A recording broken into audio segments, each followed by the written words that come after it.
আমার ভাইরা, 3 নাম্বারটা পেয়েছি। কোন মানুষ যদি রোজা রাখার দ্বারা তাকওয়া অবলম্বন করতে পারে, যেটা এটা ইবাদতের ভেতরে অন্যতম একটা ইবাদত। তাকওয়া অবলম্বন করার দ্বারা দুনিয়া আখিরাতে তো ফায়দা আছে।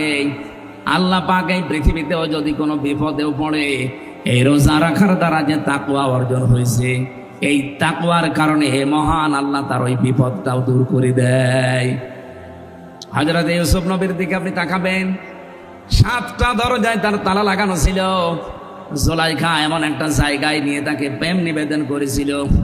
হযরত ইউসুফ কিন্তু চরিত্রের মহা দুর্যোগের ভেতরে পড়ে গিয়েছিলেন।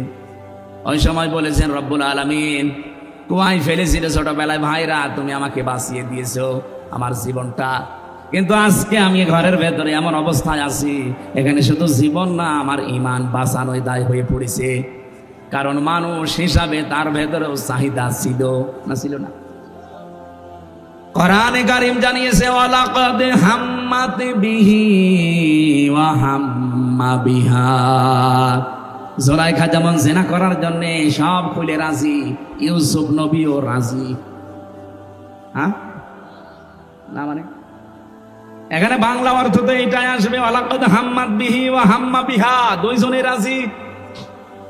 ইউসুফ নবীও রাজি ছিল, কারণ তার মানবিক যে গুণাবলী এগুলো তো তার ভেতরে আছে। আমির হামজার মতো 100 মানুষের যৌবন আল্লাহ নবীদেরকে দিয়েছিলেন, তারপরও সামনে যিনি দাঁড়িয়ে আছেন যেমন তেমন কালো ধলা মেয়ে লোক না, এটা বিশ্ব সুন্দরীর ভেতরে একজন। আমরা তাফসিরে 4 জন মহিলার নাম পেয়েছি। এই পৃথিবীতে এত সুন্দর করে আল্লাহ আর কাউকে বানাননি, আর বানাবেনও না। 1 নম্বরে আমাদের আদি মাতা হযরতে হাওয়া আলাইহিস সালাম, 2 নম্বরে জুলাইখা। এত সুন্দর করে আল্লাহ তার কাটিং তৈরি করেছিলেন, দেখলে মানুষের ক্ষুধা পর্যন্ত মিটে যেত। কি সুন্দর হতে পারে বলেন তো আপনি? পৃথিবীতে এখন যারা বিশ্ব সুন্দরী হয়, এদেরকে দেখলে নাকি মানুষ হা করে থাকে। তাহলে জুলাইখা কত সুন্দরী হতে পারে?